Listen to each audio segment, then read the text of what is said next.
Kyle Busch is one of the most interesting figures in NASCAR history. Not just like him and what he actually is, but what he represents to so many fans. I think we gotta talk about it.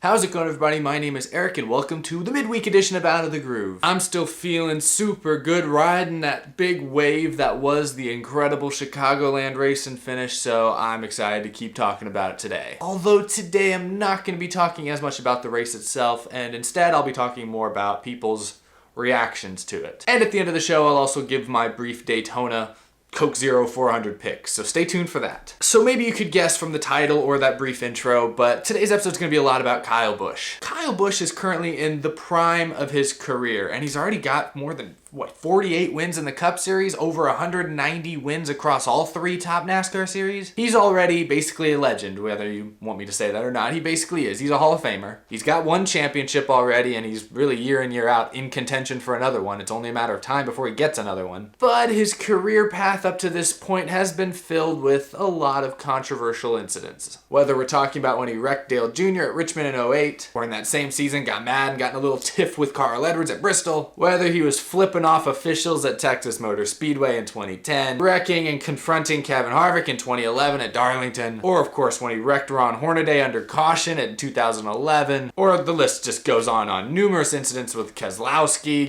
he punched Logano in the face last season. Kyle Busch has made a living kind of being the biggest anti-hero maybe in American sports. Kyle Busch has a very large group of passionate fans, but then it also feels like about half of NASCAR's fan base absolutely despises Kyle Busch. So he's always been stuck in this balance of haters and fans.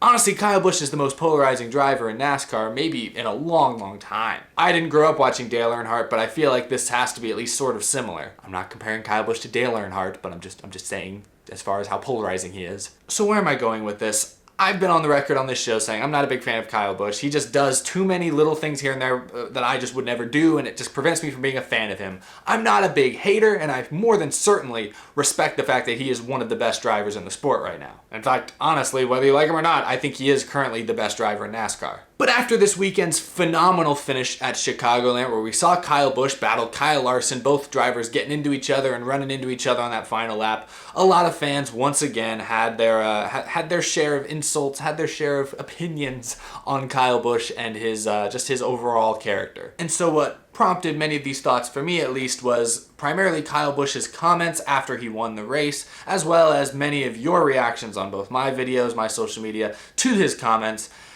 And I just felt like I had to say a little something. After the race at Chicagoland, Kyle Busch did this ridiculous little gesture that just, made me just, ugh. I joked about this on our podcast the other night, but I feel like Kyle Busch has really adopted the whole villain aesthetic. It's like in the last year or so, he's decided that, you know what, I'm never gonna win over everybody, so I might as well be as big of an ass as possible. Because little things like that, you're just obviously mocking the fans. Now I get it, they're not fans of you. He's mocking the haters, I guess, in this sense, but at the end of the day, they're all NASCAR fans that are paying a lot of money to watch you do your thing. And so besides the fact that that's cringy and everything, I don't love the fact they did that just because it's not the right way to address fans of your sport. And that just goes into why I mentioned I don't really like Kyle Busch, because that's something I would never do, and that's not the way I would ever handle myself in that situation. So I don't like that, and I understand why fans were upset with him for that. But the thing I didn't understand was Kyle Busch also then in his post-race interview made the comments, if you didn't like that finish, then don't watch NASCAR. And so of course people are up in arms about that. How dare you make such a blasphemous statement about my passion for this sport? That's the way it felt like people were reacting, at least. And I know I said a few months ago that I was really gonna stop defending Kyle Busch on this show after some stuff he said this season, but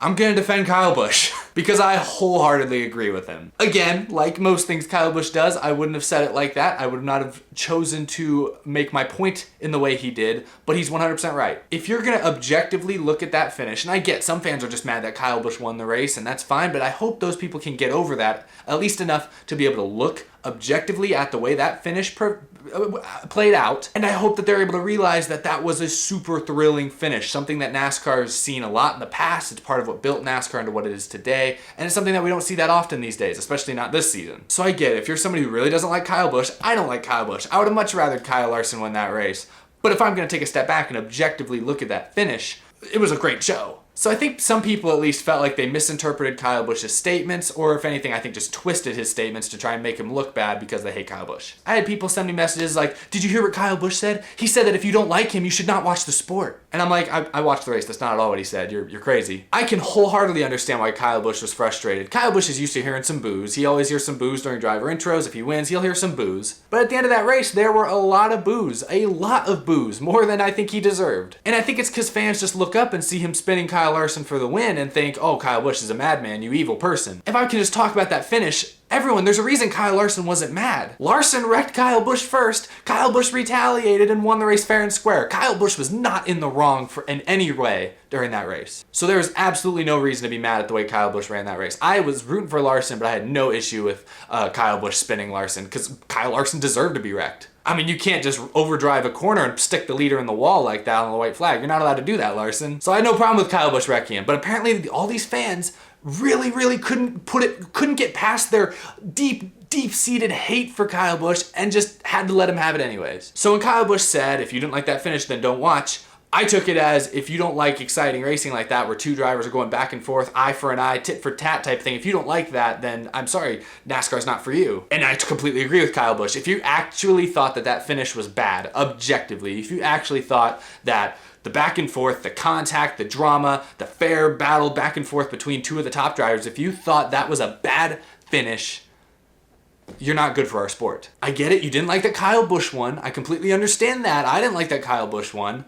But that was still an amazing finish. And I think that's all Kyle Busch is trying to say there. I know most fans, the vast majority of NASCAR fans, really like this race, really like that finish, but there's just enough of you, just enough of these fans that hate Kyle Busch so much and are just so blinded by their rage for Kyle Busch and those darn Toyoters that they couldn't even objectively look at that finish and say, hey, that was really good racing, NASCAR needs more of that. Because that was a great finish, great race overall. NASCAR would kill to have more of those on a week-to-week basis. So that's all I really have to say. I'm not a Kyle Busch fan. I really didn't want Kyle Busch to win that race. But he earned it, and it was a fair finish. It was a great finish.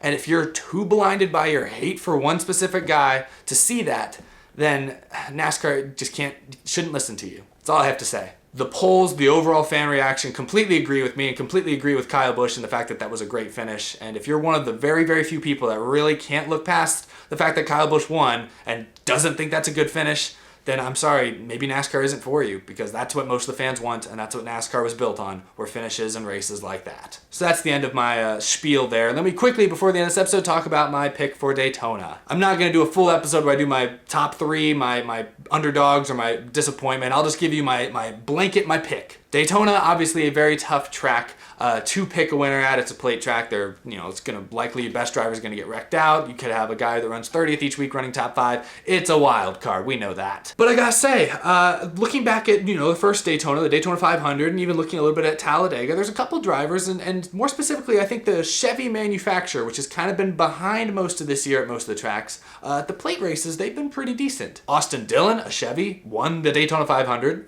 You've had several Chevy drivers, even some Hendrick cars, lead laps in these plate races. So I think a Chevy driver might actually get the win this weekend, guys. But it's probably not going to be the one you think. It's not 7-time Jimmy Johnson. It's not Kyle Larson. It's not going to be Chase Elliott.